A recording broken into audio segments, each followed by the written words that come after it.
రమాలా collections ఫిబ్రవరి 7న దిల్సుఖ్ నగర్ లో గొప్ప ప్రారంభం. గ్రాండ్ ఓపెనింగ్ సందర్భంగా ప్రతి ఒక్క బిల్లింగ్ కి ఒక ఆశ్చర్యకరమైన బహుమతి.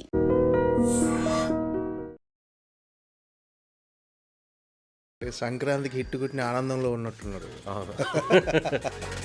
ఎలా ఎంజాయ్ చేశారు నారీ నారీ నడుమ మురారి సక్సెస్ని? చాలా అద్భుతమైన రెస్పాన్స్ వచ్చింది. ఫుల్ ఎంజాయ్ చేసాం. క్యారెక్టరైజేషన్ చెప్పగానే మీకు ఎలా అనిపించింది? ఫస్ట్ మామూలుగా చెప్పినప్పుడే మేము అసలుకి విపరీతంగా ఎంజాయ్ చేసాం.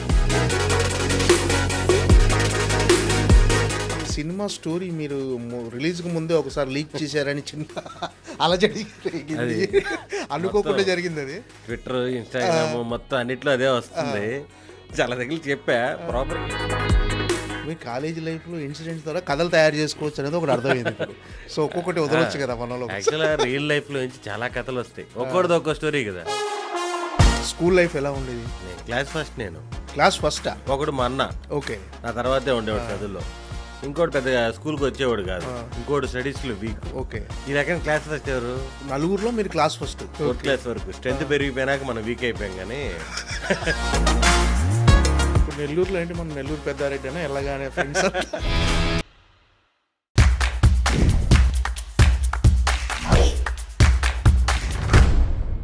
హాయ్ భయ్యా.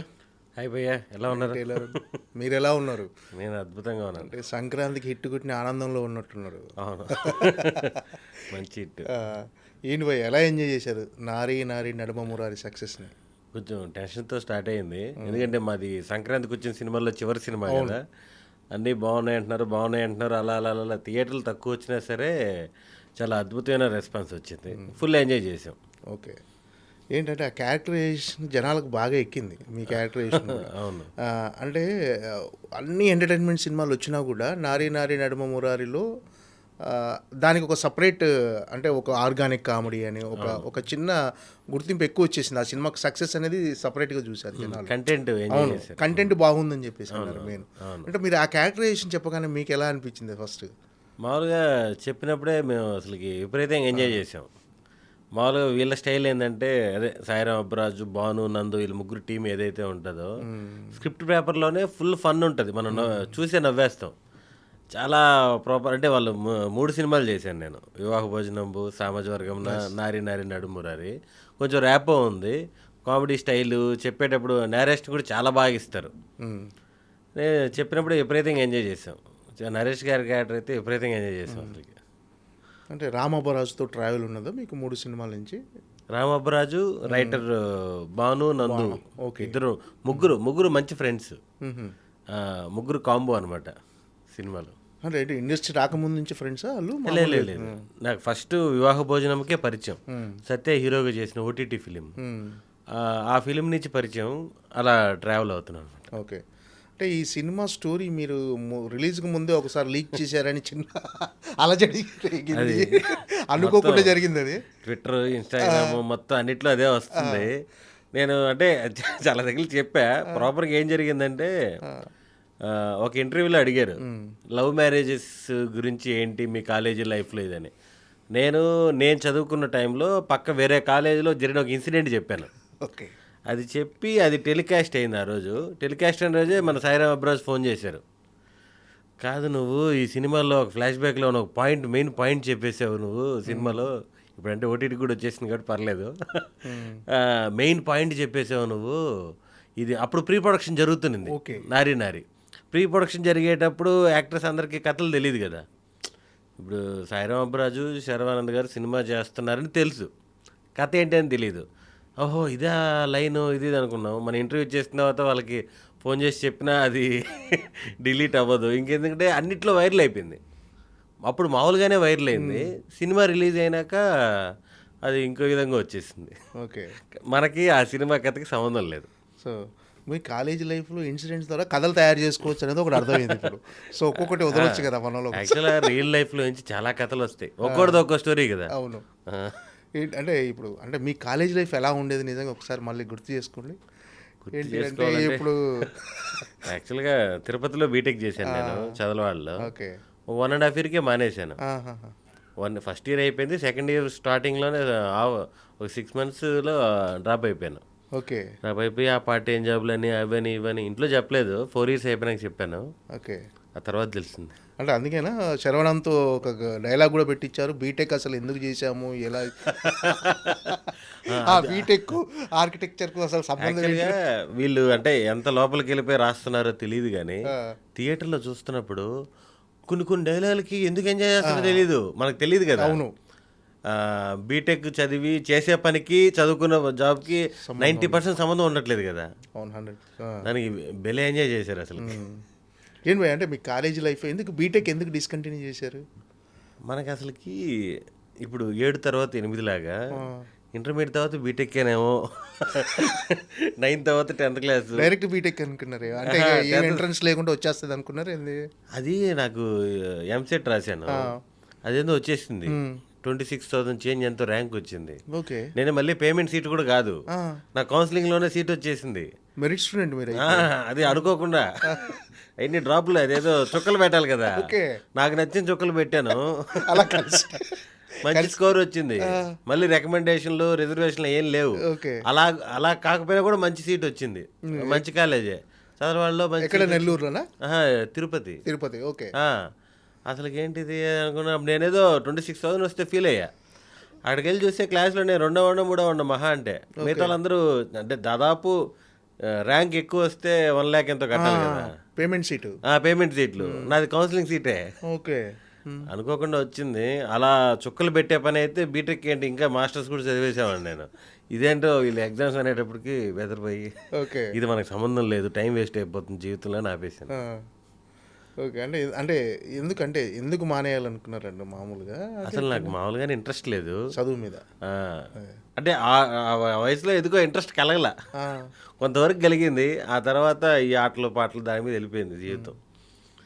ఇంకా కంటిన్యూ చేసినా మనకు ఉపయోగం లేదు అనే ఉద్దేశంలో అప్పుడు కొంతమంది సార్లు ఉండేవాళ్ళు, మనకి ఫేవర్గా ఉండేవాళ్ళు. నైట్ రూమ్లో కూర్చునే వాళ్ళం సిట్టింగ్స్ లాగా. వాట్ ఈజ్ ఎలక్ట్రాన్స్ అంటే 3 లైన్లు వచ్చేటి, అది విపరీతంగా బట్టి పెట్టేవాడిని నేను. పొద్దున్న లేచి క్లాసులో అడుగుతాను అందరి ముందు వాట్ ఈజ్ ఎలక్ట్రాన్స్ అని, నువ్వు ఆ 3 లైన్లు చెప్పాలరా అంటే నేను మిద్ది మీదకి వెళ్ళి మొత్తం ప్రాక్టీస్ చేసేవాడిని. అంటే నువ్వు నేను క్లోజ్ అనుకుంటున్నారా క్లాస్లో ఇది ఇదని మొత్తం ప్రాక్టీస్ చేసి వచ్చి నేనేం చెప్పానంటే, ఆ 3 లైన్లు మీరు అటు చెప్పి దీని క్వశ్చన్ ఏంటని అడగండి, నేను వాట్ ఈజ్ ఎలక్ట్రాన్స్ అంటాను. అది అంటే అది కూడా అసలు కాన్సన్ట్రేషన్ లేదు, అందుకని రిలీజే ఆపేశాను. ఓకే. స్కూల్ లైఫ్ ఎలా ఉండేది? నేను స్కూల్ లైఫ్లో నేను క్లాస్ ఫస్ట్. నేను క్లాస్ ఫస్టా? బీటెక్ అంటే ఇలా అయిపోయింది కానీ 4th క్లాస్లో మా క్లాస్లో 4 ఉండేవాళ్ళు. క్లాస్ మొత్తం 4 మా క్లాస్లో 4th క్లాస్లో 4th క్లాస్లో అంటే 4వ క్లాస్లో 4 ఉండేవాళ్ళు. దాంట్లో ఒకడు మా అన్న, ఓకే, నా తర్వాతే ఉండేవాడు చదువులో. ఇంకోటి పెద్దగా స్కూల్కి వచ్చేవాడు కాదు, ఇంకోటి స్టడీస్లో వీక్. ఓకే. ఈ రకం క్లాస్ ఫస్ట్ ఎవరు? మీరే ఉంటారు. నేనే అలాంటి క్లాస్ ఫస్ట్ స్టూడెంట్. అసలు ఇంకొక డౌట్, అంటే మీ అన్న కూడా మీ క్లాస్ ఏంటి? అంటే మా ఏజ్గా పెద్దగా ఏం లేదు, నాకంటే ఒక 1.5 year అలా పెద్దోడు మా అన్న. ఇద్దరు కలిసి ఒక స్కూల్లో ఉంటే బెటర్ లేని ఉద్దేశంలో చిన్నప్పటి నుంచి అలా ట్రాన్స్పోర్ట్ ఇబ్బంది కలుగుకుంటా చేశారా? అక్కడ కలిపేశారు. ఇంకా 10th క్లాస్ వరకు ఒకటే స్కూల్. ఆ తర్వాత ఇంటర్మీడియట్ నుంచి ఒకరు హాస్టల్, ఒకరు దాని ఏమంటారు డే స్కాలర్ అలా పెట్టారు. ఇద్దరు ఒక దగ్గర వద్దులే అని. అంటే మీ అల్లరి భరించలేకనా? అల్లరేనో లేకపోతే మొత్తానికి మన డే స్కాలర్, నేను హాస్టల్. ఓకే. ఒకటే అంటే అదే నెల్లూరులోనే మళ్ళీ అల్లరి నేనేం కాదు, ఏమైనా ఉంటే మా అన్న అల్లరేమో కానీ నేను నార్మలే. మరి ఎందుకో నన్ను హాస్టల్లో వేసి మా అన్న డే స్కాలర్ వేసారు. సో 4 మీరు క్లాస్ ఫస్ట్. 4th క్లాస్ వరకు స్ట్రెంత్ పెరిగిపోయినాక మనం వీక్ అయిపోయాం కానీ లేకపోతే మనం క్లాస్ ఫస్టే. ఓకే. స్ట్రెంత్ పెరగకుండా చూసుకోవాల్సి అది స్కూల్ మారేటప్పటికి. ఓకే. ఏంటి భయ్ అంటే చిన్నప్పటి నుంచి క్లాస్లో యాక్టివ్గా అంటే కామెడీ చేస్తూ ఒక యాక్టివ్గా ఉండేవాళ్ళ? యాక్టివ్ అంటే ఓకే నార్మల్, అంత యాక్టివ్ పర్సన్స్ ఏం కాదు నేను. మామూలుగా ఇప్పుడు కూడా చాలా తక్కువ నేను మీకు బయట కనిపించేది కానీ పార్టీస్ కానీ ఏమీ లేదు. అవును, ఎక్కడ కనిపించారు అంటే షూటింగ్ లేకపోతే ఇల్లు, తక్కువ మంది ఫ్రెండ్స్. అంటే కలుస్తాను కానీ తక్కువ మందితో కలుస్తా బాగా. ఒక ఇంటర్మీడియట్ బీటెక్ నుంచి కొంచెం ఎక్కువైంది ఫ్రెండ్స్తో జోకులు వేసుకోవడము, కామెడీ చేసుకోవడం, సినిమాలకు వెళ్ళడము, ఆ ఫ్రీ వాతావరణం. 10th క్లాస్ వరకు కొంచెం సైలెంటే. అమ్మాయిలు ఎవరు ఉండేది వాళ్ళ క్లాస్లో మీకు? మాకు 10th క్లాస్ వరకు బాయ్స్ హాస్టలే, ఇంటర్మీడియట్ హాస్టలే. బీటెక్ నుంచి బీటెక్లో ఇంకా సపరేట్గా బాయ్స్కి పెట్టరు కాబట్టి అలా ఉండేవాళ్ళు అమ్మాయిలు. ఓకే. అంటే ఇంటర్మీడియట్ వరకు మీరు మామూలుగా బాయ్స్ హాస్టలే. బాయ్స్ హాస్టలే మొత్తం. అంటే ఏంది ప్లానింగ్ ప్రకారం జరిగిందా? అదేమన్నా అమ్మా నాన్నలు అలా కావాలని మిమ్మల్ని వేసారా ఏంటి? అంటే మా అన్న నేనైనా బీటెక్ దగ్గరకు వచ్చాక ఆపేశాను, మా అన్న ఇంటర్మీడియట్లో ఆపేసాడు. ఇంకా వాళ్ళు బిజినెస్లు ఆ ఫీల్డ్లో ఉండిపోయి సరిగా అంటే స్టడీస్ ఇంకా అట తిరుపతిలో జాయిన్ చేయించేశాను నన్ను బీటెక్. చేర్పించంటే కౌన్సిలింగ్లో సీట్ వచ్చింది నాకు. ఏంటంటే స్కూల్ లైఫ్ నుంచే సినిమాలు అంటే ఇంట్రెస్ట్ ఉండేదా? చూసేవాళ్ళ అసలు ఏంటి ఎలా? నాకు సినిమాలు చూసే ఇంట్రెస్ట్ ఉంది. ఈ యాక్ట్ చేద్దాం, సినిమాల్లోకి వెళ్దాం, ఫ్రాంక్గా చెప్పాలంటే అది లేదు. మామూలుగా ఎవరికి ఉండదేమో చిన్నప్పుడు. సినిమాలు చూసే ఇంట్రెస్టే ఉంటుంది కదా. ఓకే. సినిమాలు తెగ చూసేవాళ్ళం, నేను కానీ మా ఇంట్లో వాళ్ళు కానీ. మాకంటే మా ఫాదర్కి ఎక్కువ పిచ్చి. ఓకే. సినిమా డే 1 రిలీజ్ అయితే మీకు పాత సినిమాలు, రాజశేఖర్ గారి సినిమాలు కానీ, చిరంజీవి గారి సినిమాలు కానీ, ఎవరైనా సరే డే 1 మార్నింగ్ షో వెళ్ళిపోతారు, ఎవరికి చెప్పకుండా కూడా వెళ్ళిపోతాడు. రోజు పోతే తిడతారు కదా. అసలు నాకు చిన్నప్పుడు ఇప్పటికి హ్యాపీ ఏంటంటే, ఇప్పుడు ఏదైనా సినిమాకి పోతున్నానంటే వాడి పనే అది కదా. ఏమంటారు ఇప్పుడు? ఏమనలేరు నన్ను. సినిమాకి వెళ్ళాలి కదా. చిన్నప్పుడు సినిమాకి మొన్నే కదరా 4 సినిమాలకి వెళ్ళావు, మొన్నే కదా సినిమాకి వెళ్ళాడు ఫీలింగ్ వస్తుంది. అవును. మొన్న శుక్రవారం వెళ్ళావు కదా, మళ్ళీ ఏంటి? ఇప్పుడు ఎవడేమనలేడు. రోజుకి 4 సినిమాలు చూసినా సరే వాడి పని అది. వృత్తి ధర్మం. ఏంటంటే నాన్న ఏం చేస్తున్నాను భయ్య? అంటే నాన్నకు కూడా సినిమాలు ఇంట్రెస్ట్ ఎందుకంట? నాన్న చేసే పనిలో సంబంధం లేదు. ఆయన లారీలు, టిప్పర్లు, లారీ అసోసియేషన్ ప్రెసిడెంట్ నెల్లూరు జిల్లా ఒకప్పుడు. ఇప్పుడు మొన్నదాకా టిప్పర్లు ఉన్నాయి, ఇప్పుడు జేసీపీలు, ఈ కన్స్ట్రక్షన్ దాంట్లో ఉన్నారు. వర్క్ తగ్గించుకుంటున్నారు, ఏజ్ పెరుగుతుంది కదా. ఇప్పుడు కదా, అప్పుడు మీరు చదువుకునే టైంలో అప్పుడు లారీలు ఒక 20-25 లారీలు కాలేజ్ దొరికినప్పుడు ఖచ్చితంగా సినిమా చూడటం అనేది ఆయన సినిమా కంపల్సరీ. ఫస్ట్ డే సినిమాకి వెళ్ళిపోయేవాళ్ళు మార్నింగ్ రిలీజ్ అయినప్పుడు. మేము కూడా స్కూల్లో ఉన్నప్పుడు. ఇప్పుడు November 1 మ్యారేజ్ డే మా అమ్మ నాన్నది. ఆ టైంలో కూడా స్కూల్కి వచ్చి ఎవరికో బాగాలేదని చెప్పేసి మమ్మల్ని బయటికి తీసుకెళ్ళి శివమని ఆ సినిమాలకు తీసుకెళ్ళాడు. ఆ టైపు. అంటే చిన్నప్పటి నుంచి ఆయన చదువు మీద కంటే కూడా మమ్మల్ని ఎక్కడ మేము స్ట్రెస్గా ఫీల్ అవుతున్న దాంట్లో చదువు తర్వాత ఫస్ట్ హ్యాపీగా తినండి, హ్యాపీగా ఉండండి, ఆ వేలో చెప్పేవాళ్ళు అనమాట. అసలు ఎవరు ఉండరు పోయాలా?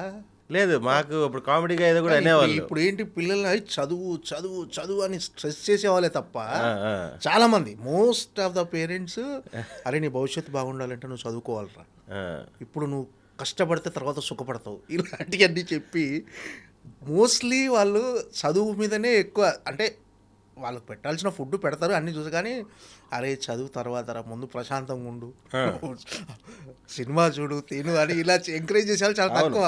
అప్పుడు మీకు కామెడీగా ఒకటి చెప్పేవాళ్ళు మా ఫాదర్, చెప్పచ్చో లేదో అది చెప్పండి. చదువుకున్న వాళ్ళందరూ చదువుకున్నోడి కిందే పని చేయాలరా అంటే ఫస్ట్ నుంచి లైట్. అవును.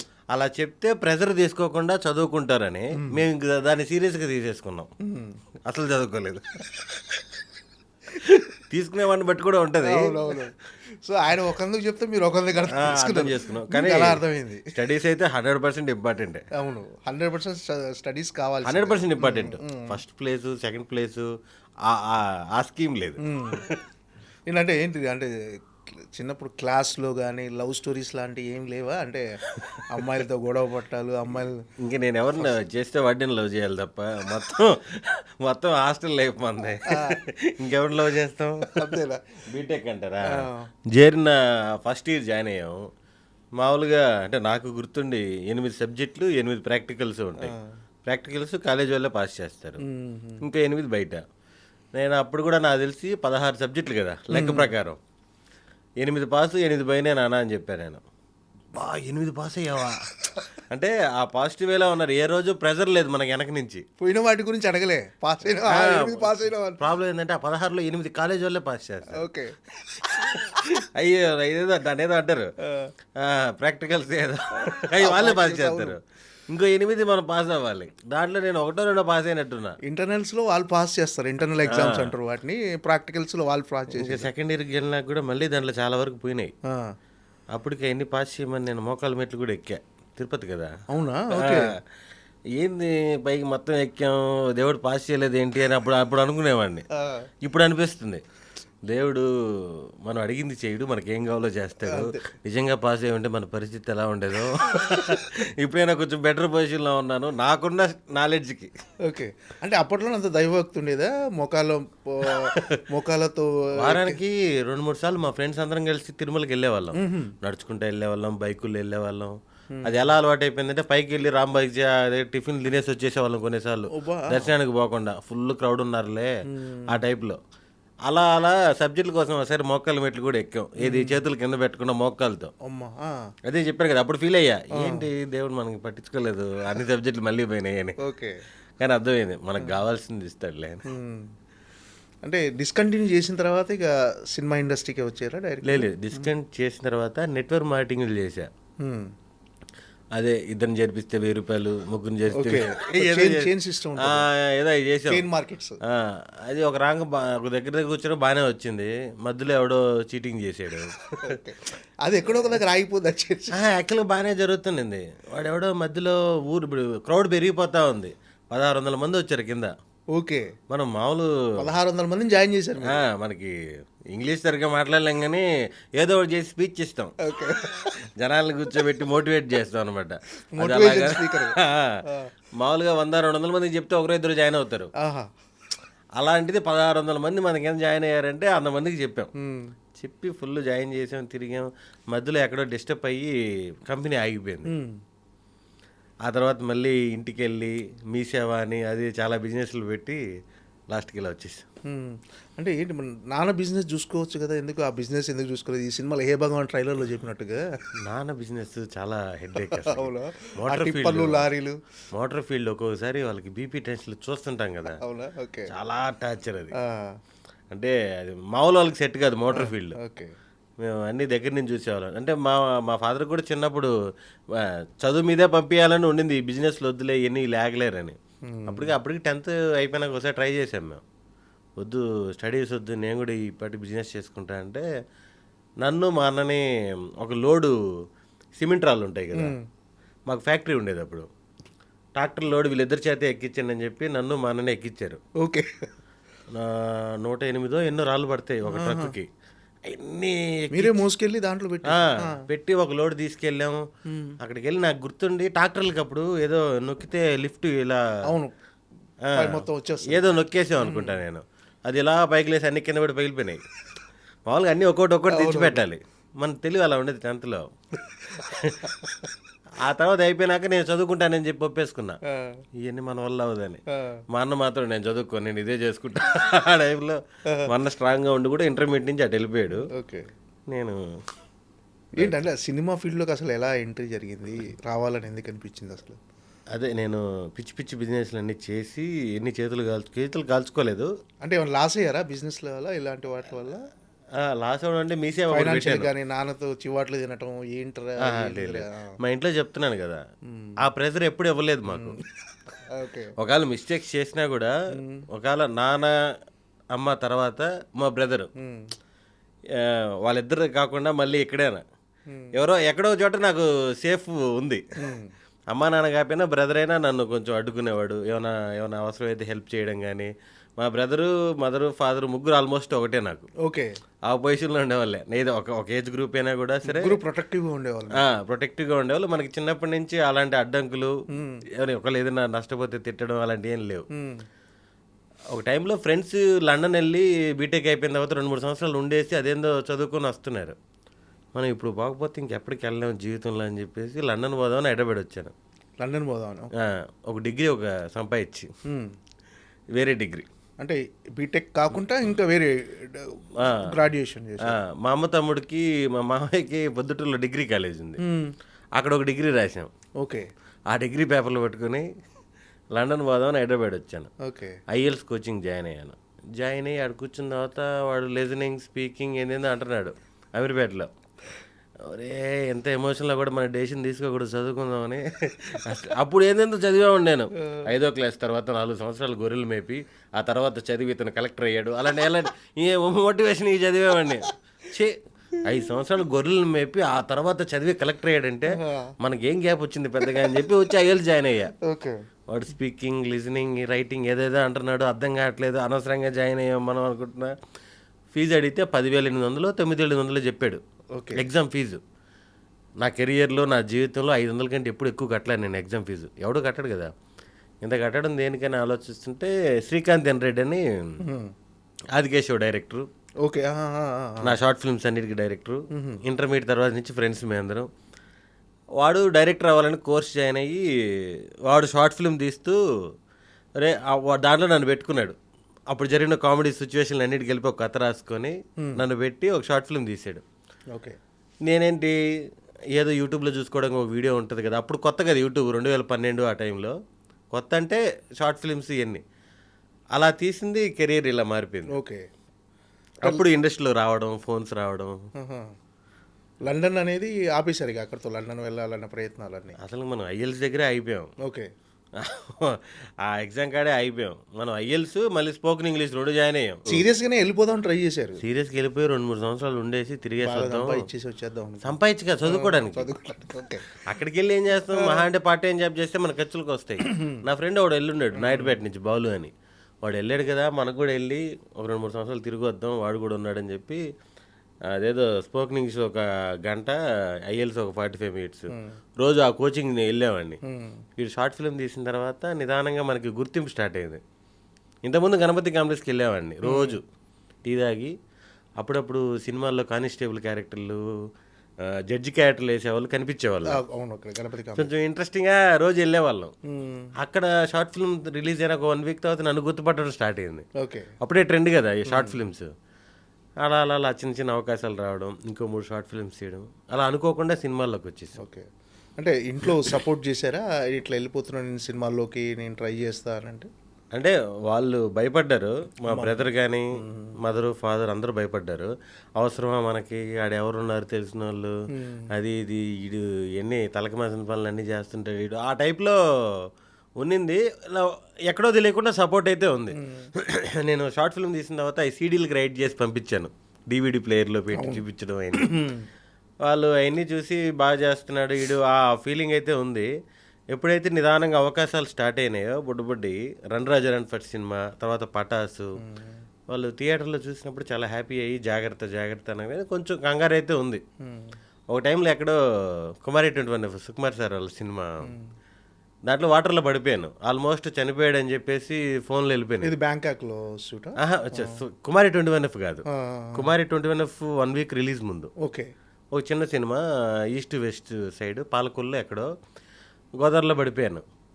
పడిపోయి ఇంకా ఫోన్లో వెళ్ళిపోయి అక్కడ లోకల్ మీడియా వాళ్ళు వచ్చేసి నానా కష్టాలు పడి బయటికి లాగారు. మొత్తం ఉత్తి గందరగోళం చేశారు. కళ్ళు ఓపెన్ అవ్వడానికి 1.5 గంట పట్టింది.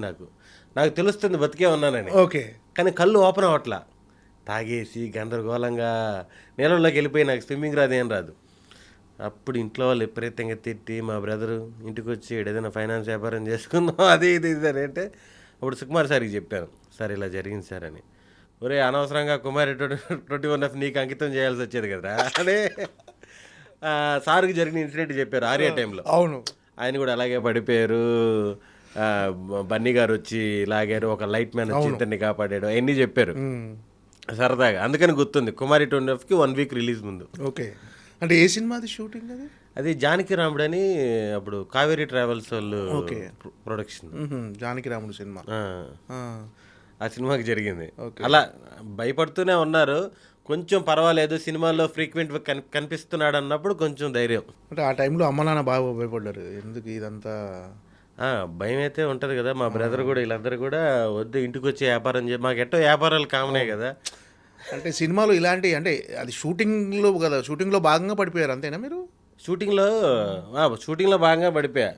అప్పుడు ఏదో చిన్న చిన్న ప్రాబ్లం, 62 కాల్ షీట్ అయితే వీళ్ళు మధ్యాహ్నం నుంచే చేసేద్దాం, టీం తక్కువ మందిని తీసుకెళ్ళి అదేదో దాంట్లో జరిగింది.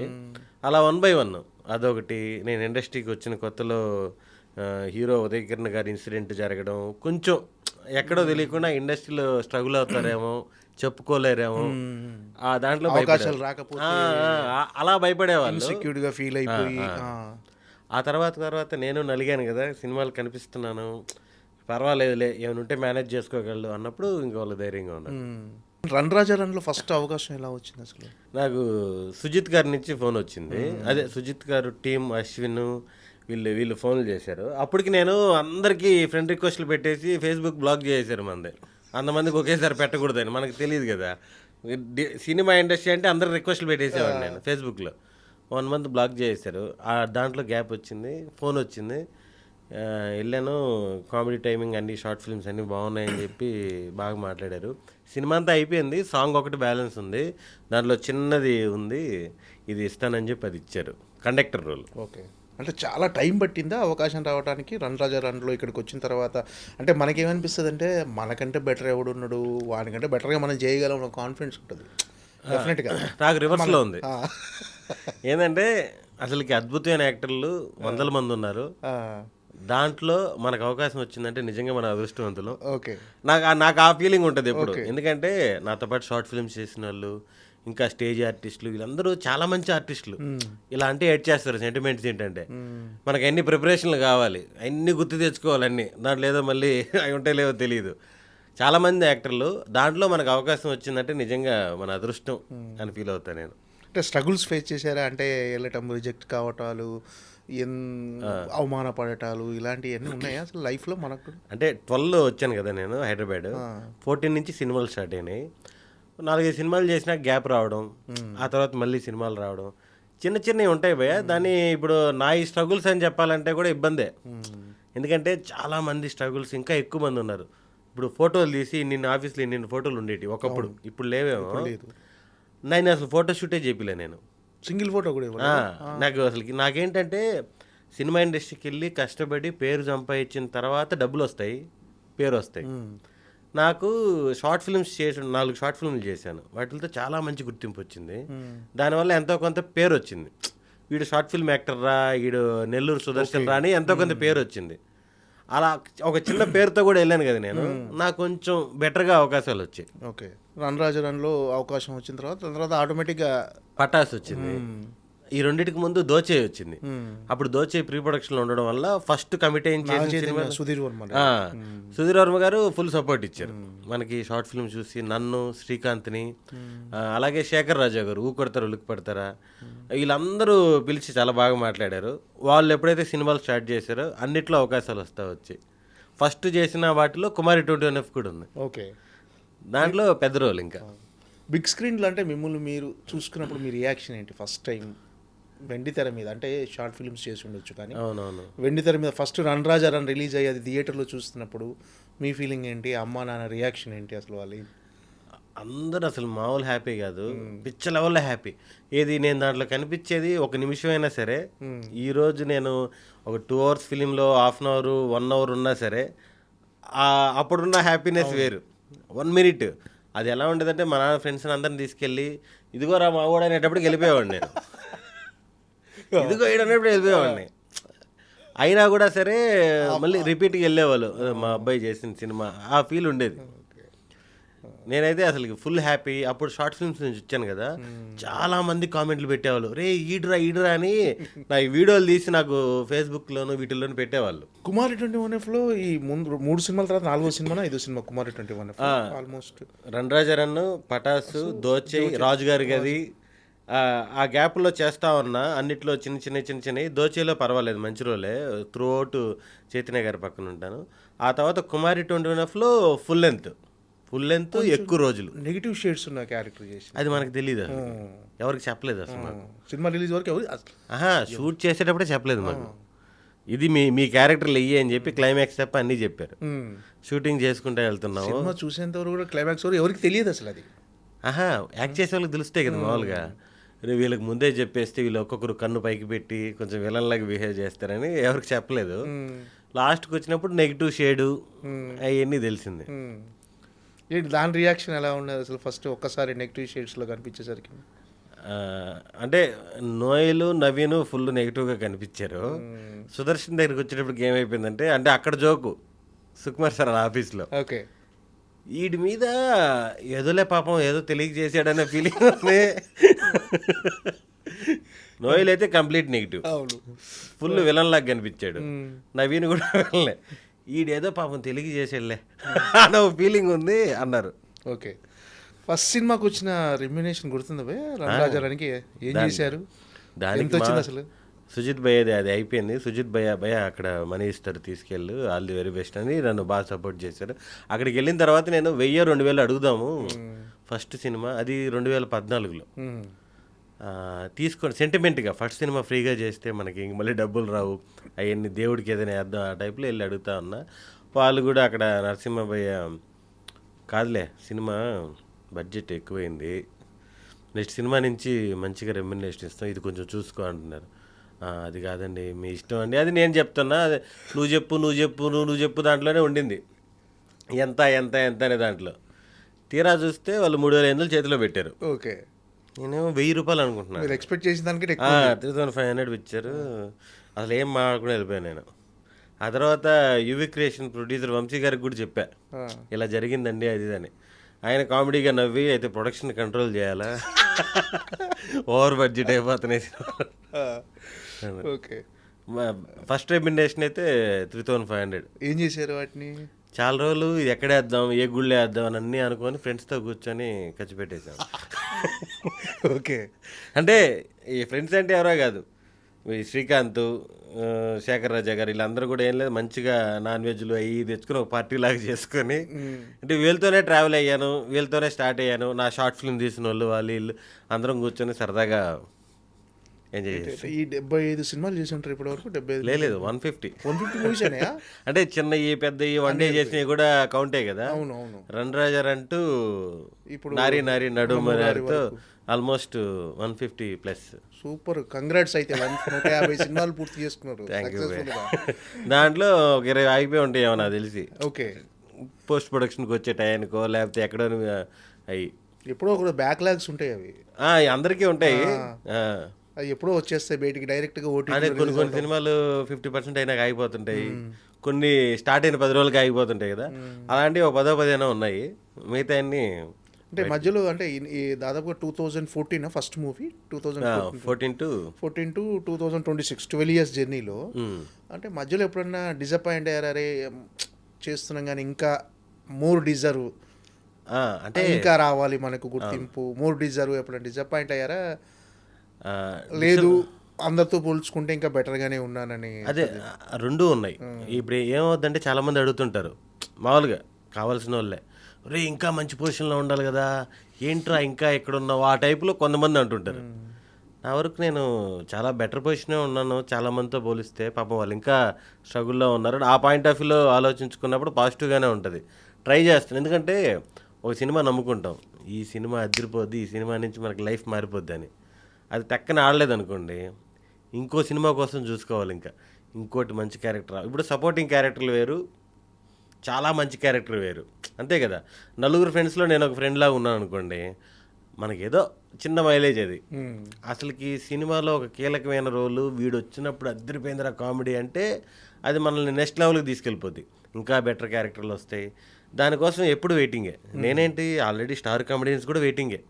ఇప్పుడు మనకి స్టార్ కామెడియన్లు కూడా ఒక సినిమాలో విపరీతంగా నవ్విపించారంటే వాళ్ళకి మళ్ళీ అంత స్కోప్ ఉన్న క్యారెక్టర్ రావడానికి ఇంకా 1 year 2 years పడుతుంది, అంతే కదా. బ్యాక్ టు బ్యాక్ అదిరిపోయే క్యారెక్టర్లు రావు, అది అదృష్టం అంతే. ఓకే, ఏంటంటే అంటే మీకు అలాంటి క్యారెక్టర్ పడలేదు అనుకుంటున్నారు ఇప్పటి వరకు 150 సినిమాల్లో? లేదు పడ్డాయి కాబట్టి 150 సినిమాలు జరిగాయి, అది 100%. అంటే నేను ఏ రేంజ్లో ఉన్నానో పక్కన పెడితే కంటిన్యూగా బిజీగా ఉన్నాను, చేసిన అందరి హీరోలతో రిపీట్గా చేస్తున్నాను, డైరెక్టర్తో రిపీట్గా చేస్తున్నాను, ఎంతో కొంత 100% బాగుంది. మనం పైకి చూసుకుంటా పోతే మనకు పైకి చూస్తూనే ఉంటాం. ఓకే, ఎప్పుడోసారి తగులుతుంది అంతే. అంటే అంటే నిన్న ఒక ఎగ్జిక్యూటివ్ ప్రొడ్యూసర్ మీ గురించి మాట్లాడుతున్నప్పుడు కూడా విన్నాను, చాలా కంఫర్టబుల్ ఆర్టిస్ట్, అసలు చెప్పిన టైంకి 10 నిమిషాల ముందు అక్కడ ఉంటాడు, అసలు ఏమీ పట్టించుకోడు, హ్యాపీగా తన వర్క్ చేసుకొని వెళ్ళిపోతుంది. అంటే చాలా తక్కువ రేర్ ఆర్టిస్టుల గురించి, అంటే నాకు తెలిసినంత వరకు చాలా తక్కువ మందికి అలాంటి పేరు వస్తుంది, చాలా కంఫర్టబుల్ ఆర్టిస్టు. అంటే ఆ రిలేషన్ అలా మెయింటైన్ చేస్తూ వస్తున్నారు మీరు. సో మీరు సంపాదించుకుంది మీరు అన్నట్టుగా మోర్ డిజర్వ్ కాకపోయినా ఇప్పుడు బిహేవియర్, ఇక్కడ టాలెంట్ కంటే బిహేవియర్ కూడా చాలా ముఖ్యం ఇండస్ట్రీలో. అది ఖచ్చితంగా సుదర్శన్లో ఉందని నేను ప్రత్యక్షంగా విన్నా మాట్లాడితే. Thank you bye. ఏంటంటే నాకు దీని వాల్యూ తెలుసు, సినిమా అవకాశం వాల్యూ నాకు మరీ బాగా తెలుసు. ఎందుకంటే నన్ను ఇప్పటికి కూడా సోషల్ మీడియాలో, ఇన్స్టాగ్రామ్లో కానీ ఫేస్బుక్లో కానీ అందరూ అడుగుతూనే ఉంటారు, అన్న ఏదైనా ఒక అవకాశం ఇప్పించన్నా, ఇది నాకు నా దగ్గర కథ ఉంది వినిపించి, ఇవన్నీ చాలామంది అడుగుతూ ఉంటారు. కానీ అవకాశం రావడం అనేది చాలా గ్రేట్ కదా, అన్ని రకాలుగా. అవును. నాకు అవకాశం వచ్చింది, దాన్ని నేను ఎక్కడ నెగ్లెక్ట్ చేయకుండా చెప్పిన టైంకి షార్ప్గా, ఇప్పుడు 7:30 అంటే 7:30కి వాళ్ళ కంఫర్టబుల్ టైంలో నేను వెళ్ళి ఎందుకంటే నాకు డబ్బులు ఇస్తున్నారు, నేను ఫ్రీగా వెళ్ళట్లేదు. కాబట్టి చెప్పిన టైంకి వెళ్ళి నా పని నేను చేసుకొని వచ్చేయడం అనేది 100% అయితే ఫాలో అవుతున్నా ప్రస్తుతానికి. అంటే ఇప్పుడు ఉన్న ఇండస్ట్రీలో ఉన్న ఒక కమెడియన్స్లో మీకంటూ ఒక ప్రత్యేక మీ డైలాగ్ డెలివరీ పర్టికులర్గా. సో మీ సుదర్శన్ అంటే నెల్లూరు యాసలో మీరు చెప్పే డైలాగ్ చాలామందికి అట్రాక్ట్ అవుతారు. చాలామంది డైలాగ్ డెలివరీ కూడా చాలా బాగుంటుందని చెప్పేసి అంటుంటారు. అంటే ఆ మాడ్యులేషన్ అలా కంటిన్యూ చేస్తున్నారు ప్రతి సినిమాలో. ఎక్కడైనా మీకు బ్రేక్ చేయాలనిపించింది ఎక్కడైనా అసలు? యాక్చువల్గా ఆ డోస్ తగ్గింది. ఎప్పుడైతే నేను స్టార్టింగ్లో వచ్చినప్పుడు నెల్లూరు స్లాంగ్ ఉందో, నెల్లూరు స్లాంగ్ ఇప్పుడు నేను మాట్లాడేది మీకు తెలుస్తుంది. ఇప్పుడు కడప అనుకోండి, ఇంకొంచెం ఏమి ఎట్టుండవు, కొంచెం లెవెల్ ఎక్కువ ఉంటుంది. ఇప్పుడు ఈస్ట్ వెస్ట్ మీకు తెలుసు, తెలంగాణ వేరే రేంజ్లో ఉంటుంది, చిత్తూరు వేరే రేంజ్లో. నాదేమైపోయిందంటే హైదరాబాద్కి వచ్చి 12 సంవత్సరాలు అయిపోవడం వల్ల, ఇక్కడ ఫ్రెండ్స్ ఇక్కడ వీళ్ళతో తిరగడం వల్ల ఏమైపోయిందంటే ఆ స్లాంగ్ కాస్త నార్మల్ అవుతూ వస్తుంది. ఓకే, కొన్ని పదాలైనా మారుతున్నాయి. నాకు ఈస్ట్ వెస్ట్ ఫ్రెండ్స్ ఎక్కువ ఉన్నారు, వాళ్ళ వల్ల ఇప్పుడు ఎవరిని కల్పించినా కూడా అండి అని అలవాటు అయిపోయింది. అంటే బ్రో అంటున్నా, లేకపోతే అండి అంటున్నా, అలా అలవాటు అయిపోయింది. ఫస్ట్లో ఉన్న స్లాంగ్ అది డిఫరెంట్ స్లాంగ్ అని తెలియదు నాకు. నా పక్కన ఉండే వాళ్ళందరూ తిరుపతి, నెల్లూరు, చిత్తూరు వాళ్ళే. రూమ్లో కూడా షార్ట్ ఫిల్మ్ తీసినా కింద కామెంట్స్ వస్తున్నాయి, రే వీడి స్లాంగ్ బాగుంది, డిఫరెంట్గా ఉందని. ఆ కామెంట్స్ చూసిన తర్వాత అర్థమైంది నాకు, ఓహో నేను చిన్నప్పటి నుంచి నెల్లూరులోనే ఉన్నా, తిరుపతి, నెల్లూరు, పొద్దుటూరు, వేరే ఊరు తెలియదు, ఎక్కడికి పోలేదు. ఇక్కడికి వచ్చినాక ఈ స్లాంగ్ ఇంపార్టెన్స్ ఉంది, డిఫరెంట్గా మాట్లాడుతున్నాడు అంటే ఎవరి టైమింగ్స్ వాళ్ళకు ఉంటాయి. మీకు వే ఆఫ్ స్టైల్ ఉంటుంది, నాదొక స్టైల్ ఉంటుంది. ఈ స్టైల్ నచ్చింది, ఓకే, అందుకని ఇది కంటిన్యూ అవుతూ ఉంది. ఎక్కడో కొంచెం తగ్గింది సాఫ్ట్గా, అది కూడా మంచిదే అని చాలామంది డైరెక్టర్లు చెప్పారు. ఒరే న్యూట్రల్గా ఉండడం కూడా హ్యాపీ, అన్ని సినిమాలకి కనెక్ట్ అయిపోతావు అని. ఇప్పటి వరకు అంటే కెరీర్లో రకరకాల క్యారెక్టర్స్ చేశారు, కానీ అంటే ప్రతి పాత్ర అంతో ఇంతో సిమిలర్గా ఉంటుంది నెక్స్ట్ పాత్ర. అంటే కమెడియన్స్కి దాదాపుగా ఉన్న ఇష్యూ అది. దాన్ని మీరు ఫేస్ చేశారా? మీకు అనిపిస్తుంటుందా అరే అన్నీ ఒకే రకంగా ఉంటున్నాయి ఏదన్నా? ఇప్పుడు మీరు చెప్పినట్టు కమెడియన్స్కి మాకు ఆల్మోస్ట్ బయట ఏదైతే రెగ్యులర్గా రియల్ లైఫ్లో జరుగుతున్నాయో అలాంటి కథలనే తీసుకొచ్చి సినిమాలో పెడుతుంటారు.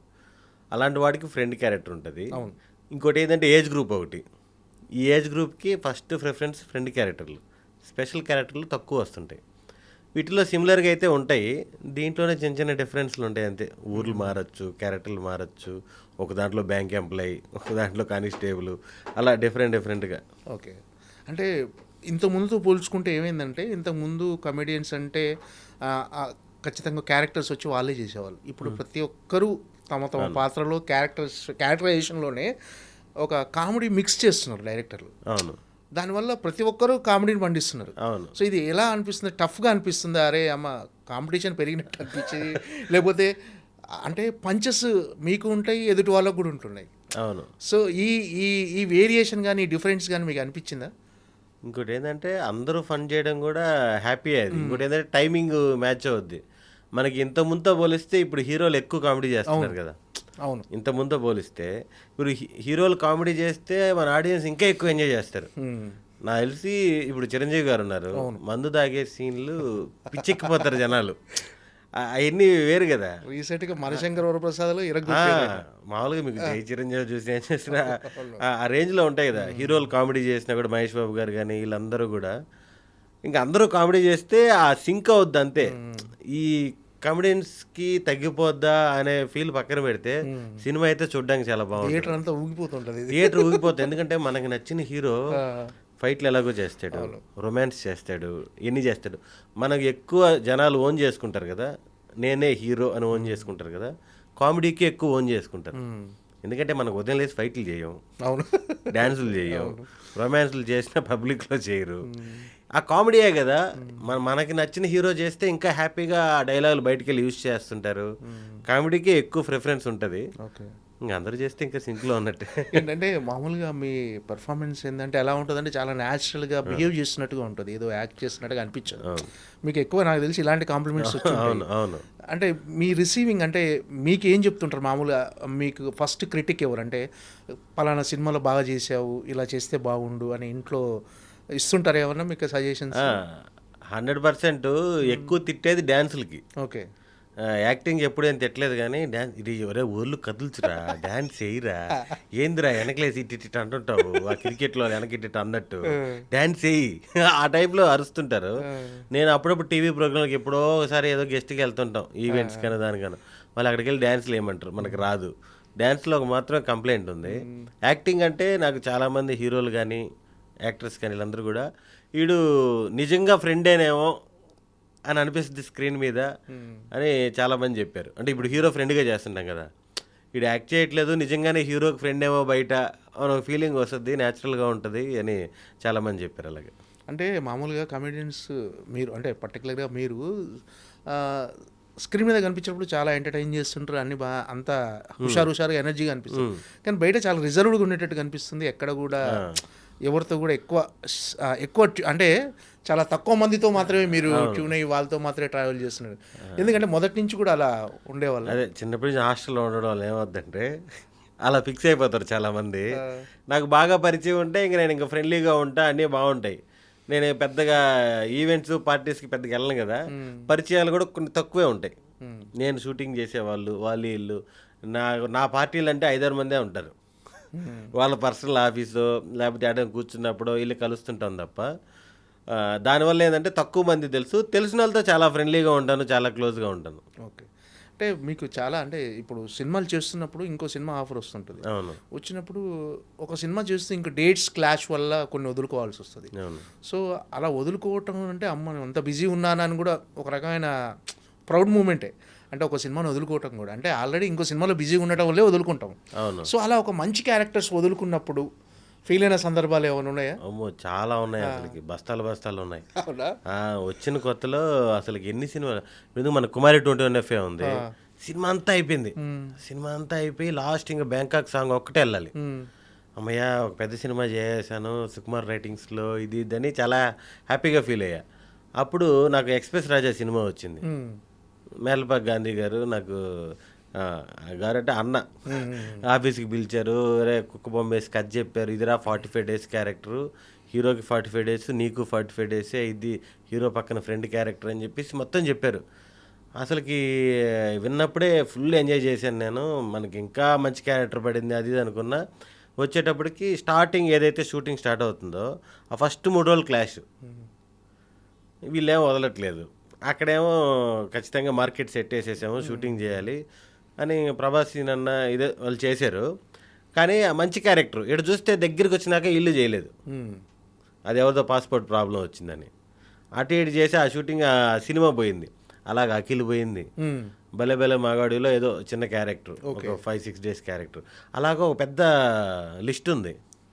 ఒక సినిమా కమిట్ అయిపోతాం, ఇది కమిట్ అయిపోగానే వస్తుంది. చేసిన 150 సినిమాలు వదులుకుని 150 మొత్తం 300 సినిమాలు. ఎందుకు చాలా సినిమాలు దగ్గరికి వచ్చిపోతూ ఉంటాయి. మనమేమో ఖాళీగా ఉన్నాం కదా అని ఏదొస్తే అది కమిట్ అయిపోతాం. మామూలుగా ఖాళీగా ఉన్నా లేకపోయినా సినిమా వస్తే కమిట్ అయిపోతాం కదా, కమిట్ అవ్వగానే వస్తుంది ఏదో వస్తుంది. ఇంకేం చేస్తాం, మనం ఏమీ చేయలేం, అలా పోతానే ఉంటాం. బాగా బాధపడిన సినిమా ఉందా, అరే ఇది అనవసరంగా వదులుకున్నా నేను చేసి ఉండాల్సింది అని? అంటే ఈ పెద్ద పేర్లు ఇప్పుడు వేరే వాళ్ళు చేసేసి ఉంటారు కదా, చెప్తే పెద్ద హీరోలయే ప్రభాస్ గారితో అనుకోవచ్చు, అల్లు అర్జున్ గారితో అనుకోవచ్చు, చాలా సినిమాలు దగ్గరికి వచ్చిన తర్వాత ఎన్టీఆర్ గారితో అనుకోవచ్చు, దగ్గరికి వచ్చిన తర్వాత ఇంకా ఏది ఇంక నన్ను నేను తిట్టుకున్నాను అనమాట. ఎందుకంటే చిన్న సినిమానో పెద్ద సినిమానో నాకు అడ్జస్ట్ చేసే పరిస్థితి ఉంటే అడ్జస్ట్ చేసేస్తారు. ఎందుకంటే మేనేజర్లో ఎవరో వెళ్ళి మాట్లాడరు నా ప్రాబ్లం, నేనే డైరెక్ట్ కాంటాక్ట్, డైరెక్టర్లకు కానీ కోడేటర్లకు కానీ మేనేజర్లకు కానీ అందరు నాతోనే మాట్లాడతారు. కాబట్టి ఏమైనా అడ్జస్ట్మెంట్ ఉంటే నేనే అడుగుతా, వాళ్ళు పాపం 100% ట్రై చేస్తారు, కుదరకపోతేనే కుదరదని చెప్తారు. ఇప్పుడు చిన్న సినిమా నాకు డేట్ అడ్జస్ట్ చేస్తే అతనికి 10 లక్షలు లాస్ వచ్చేస్తుంది, ఆ 3 రోజులు షూటింగ్ చేయకపోతే మిగతా ఆర్టిస్టుల కాంబినేషను ఇంకా అన్నీ చెప్పినప్పుడు మనం కూడా ఏమనలేము. అలా చాలా పోతుంటాయి, నాకే కాదు చాలామంది ఆర్టిస్టులు కామన్ ప్రాబ్లం. ఓకే. ఎక్కడో చదివానో విన్నాను, ప్రభాస్ ఇంటి ముందు వర్షంలో తడుచుకుంటూ ఏంటి అసలు ఏం జరిగింది అది? మామూలుగా వర్షం సినిమా కాడి నుంచి నాకు ప్రభాస్ గారి సినిమాలో తెగ చూసేవాడిని, ఓకే. బాగా ఇష్టం కూడా. అలా హైదరాబాద్ వచ్చి మీకు చెప్పాను కదా ఐఎల్స్ కోచింగ్ అయ్యని అయిపోయింది. అది ఇంకా అయిపోయింది, ఇంకా సర్దేద్దాం నెక్స్ట్ మంత్ బయలుదేరేద్దాం అనే టైంకి ప్రభాస్ గారి బర్త్డే వచ్చింది. 23rd birthday. నేను ఇంకా మా ఫ్యాన్స్ గ్రూపులు ఉండేటి అప్పుడు, ఆ గ్రూపులో నేను కూడా యాడ్ అయ్యేవాడిని, ప్రభాస్ ఫ్యాన్స్. బర్త్డే రోజు. అంటే ఇవన్నీ 2012-13 ఇప్పటికి నాలెడ్జ్ వచ్చింది. బర్త్డేకి ఎక్కడున్నా సరే ప్రభాస్ గారి ఇంటికి వచ్చి అమ్మగారు భోజనం తిని పెద్దమ్మ టెంపుల్లో దర్శనం చేసుకొని ఇది ఒక ఫార్మేట్ అని ఫిక్స్ అయిపోయాం మేము. ఆయన వచ్చినా రాయిపోయినా వచ్చాడు ఇంకంతే. నేను వెళ్ళి ఇంక ఉదయాన్నే 6 గంటలకి నేను మహేంద్ర అని పుత్తూరు అబ్బాయి ఇద్దరం వెళ్ళి ఆ చెట్టుగా ఎదురుగా కానక చెట్టు ఏదో ఉంటుంది, కానక చెట్టు, ఆ చెట్టు దగ్గర నిలబడుకో ఉన్నాం. ఉదయం 6 నుంచి ఇంకా ఫ్యాన్స్ వస్తున్నారు పోతున్నారు, కొంతమంది బయటకు వచ్చి అప్పటికి మిర్చి ఫోటోలు ఇస్తున్నారు. అప్పుడు బాహుబలి ప్రీ ప్రొడక్షన్ అనుకుంటా అప్పుడు. లేరండి కేరళ పోయారండి అది ఇది ఎంత చెప్పినా వెళ్ళలేదు మేము. వర్షం పడినా వర్షంలో అలాగే నిలబడుకో ఉన్నాం. టిఫిన్ లేదు, లంచ్ లేదు, డిన్నర్ లేదు. నైట్ 1 గంట వరకు నేపాల్లో సెక్యూరిటీ గార్డ్ ఉన్నాడు, వాడి దగ్గరికి వెళ్ళి నేను మామూలు తెలిగే అంతంత మాత్రం అక్కడికి వెళ్ళి వాడితో మాట్లాడి లోపల నుంచి ఎవరో మేనేజర్ వచ్చారు, శ్రీనివాసరాజు గారు ఎవరో ఆయన పేరు, లోపలికి పిలిచారు డోర్ ఓపెన్ చేసి. అప్పుడు నాకు మామూలు ఆనందం కాదు, ప్రభాస్ గారు కలుస్తున్నారు ఇది అని. లోపలికి వెళ్ళిన తర్వాత ఒక ప్లాస్టిక్ చైర్ పెట్టి దాని మీద ఒక కేక్ తెచ్చిపెట్టి కేక్ కట్ చేయించారు నా చేత. కట్ చేయించి నా నోట్లో పెట్టి ఫోటోలు తీశారు. ప్రభాస్ గారు వచ్చి నాకు ఈ ఫోటోలు చూపిస్తాము, మీరు వెళ్ళండి, ఆయన లేరు అన్నాడు. వెళ్ళేవాడు వస్తాడు చూడు. అప్పుడు ఏ కారు వచ్చినా కూడా మేము మొత్తం చూసేవాళ్ళం, లోపల ఉన్నాడేమో ఇది అని. యాక్చువల్గా లేడు ఆయన అప్పుడు. అంటే నేనేంటంటే నెల్లూరు వెళ్ళిపోతున్నా, మళ్ళీ హైదరాబాద్ రాను, ఒక ఫోటో దిగేసి పోదాం అనే దాంట్లో బాగా ఇబ్బంది పెట్టేశాను. ఆ తర్వాత ఈ జర్నీలో అర్థమైంది చాలా తప్పది, ఆర్టిస్టులని హీరోల్ని అలా ఇబ్బంది పెట్టకూడదు అని. కలిసి ఎప్పుడు ప్రభాస్ గారిని కలిసి షేర్ చేసుకున్నారా? లేదు, అంటే చెప్పాను కదా చాలాసార్లు దగ్గరికి వచ్చే అవకాశం పోతుంది, ఇప్పటివరకు రాలేదు, ఇంకా రాలేదు. వెయిటింగ్. కలిసే అవకాశం, కలవాలి అంటే కొంచెం కలిసి ఉండొచ్చేమో యూవీ క్రియేషన్లో సినిమా జరిగినప్పుడు అక్కడ ఉన్న. కానీ ఇప్పుడు మనం కూడా వచ్చేసాం కదా ఇండస్ట్రీకి, ఇంకెక్కడే ఉంటాం కదా, ఏదో ఒక రోజు సెట్లోనే కలుద్దాం. సెట్లోనే కలుస్తారు, కలిసి యాక్ట్ చేస్తారు. ఇంకోటి ఏంది, సెట్లో కలిసినప్పుడు ఇంకా క్యాజువల్గా మాట్లాడతాం కదా. ఇప్పుడు నేను వెళ్ళి నానా కష్టాలు పడి ఒక ఫోటో అని చెప్పి వెళ్ళి ఫోటో దిగి మామూలుగా నా మైండ్లో అనిపించింది అంటే కలుద్దాం, ఏదో ఒక రోజు సెట్లో కలుద్దాం, కలిసి యాక్ట్ చేద్దాం. రాజాసాబ్లో 100% చేయాల్సింది. ఇంకా నాయి ఉంటాయి కదా, ఇంకా అలా వచ్చిన ప్రతిసారి మిస్ అయిపోయేది అనమాట. లాస్ట్కి సరే ఇంక ఇప్పుడు ఉండదులే, నెక్స్ట్ ఎప్పుడైనా ఉంటుందిలే అన్నారు మారుతి గారు, కోడేటర్ ఆర్పి గారు. కరెక్ట్గా నేను మిస్టర్ బచ్చన్కి తిరువన్నమలై అదే చెన్నై సైడ్ వెళ్ళా, అదేదో ఊరు అది. అక్కడ 25 రోజులు అక్కడ పోయిన 2 రోజులకు ఫోన్ వచ్చింది, ఏమయ్యా ఆయన మామూలుగా నన్ను అబ్బాయి నెక్స్ట్ వీక్ అంతా బ్లాక్ చేసుకో రాజాసాబ్ అన్నారు. అన్నా నేను ఇక్కడ 25 రోజులు షూటింగ్ అన్నా, మిస్టర్ బచ్చన్కి వచ్చేసానంటే ఏంటబ్బా నువ్వు ఎప్పుడు చెప్పినా ఏదో ఒకటి అది పోయింది. ఓకే, అలా వస్తుంటాయి పోతుంటాయి, నాకు దగ్గర వరకు వచ్చి ఆగిపోయింది. ఓకే, చేస్తే మంచిది చేస్తానేమో, ఇంకా ఫుల్ లెంత్ క్యారెక్టర్లు. అంటే ఎన్టీఆర్తో కలిసి యాక్ట్ చేశారు కదా, ఎన్టీఆర్తో చేశారా? లేదు, అది మిస్. దేవర కూడా మిస్ అయిందా? అప్పుడు ఏ సినిమా క్లాష్? ఏదోలేండి. ఓకే, అంటే చెప్పాను కదా 10 yearsలో 150 films చేశానంటే నాకు వచ్చినట్టు కమిట్ అయిపోతుంటా. ఏది లైఫ్ ఇస్తుందో తెలియదు, చిన్నది లైఫ్ ఇస్తుందా పెద్దది లైఫ్ ఇస్తుందా అనేది మన చేతుల్లో లేదు. అంటే ఇది చేయాలా వద్దన్న ఆలోచన కూడా లేదు, ముందైతే చేస్తూ వెళ్ళిపోవటం. అంటే పెద్ద సినిమా మనకు వస్తుందో రాదో తెలియదు కదా, వస్తుందని చెప్పేసి మన చేతిలో ఉన్న 4-5 సినిమాలు వదిలేయడం కూడా కరెక్ట్ కాదు. ఎందుకంటే మీకు లాస్ట్ 10 yearsలో చూస్తే చిన్న చిన్న సినిమాలు అద్భుతాలు చేస్తున్నాయి, మామూలు అద్భుతాలు కాదు. మీకు ఎందుకు ఇప్పుడు ఏక్మిని కథ ఉంది, చిన్న అది ఫుల్ వైరల్ అయిపోయింది, నాకు భలే ఉపయోగపడింది నాకు. అలాగే చిన్న బడ్జెట్ సినిమాలు చిన్నవి కూడా చాలా వస్తాయి. అంటే మామూలుగా ఇప్పుడు మీరు 150 సినిమాలు చేశారు, 150 సినిమాల్లో ఈ పాటికి అందరి హీరోలతో ఒక రౌండ్ వేసి ఉండాలి.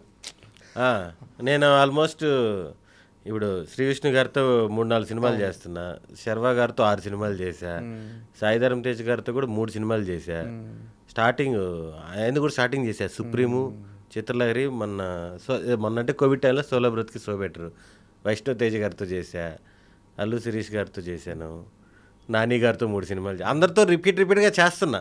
నాగశౌర్య గారితో చేశాను, సంతోష్ శోభన్తో అయితే ఆ ఏక్మినీ కథ నుంచి ఒక 4-5 సినిమాలు చేశాను.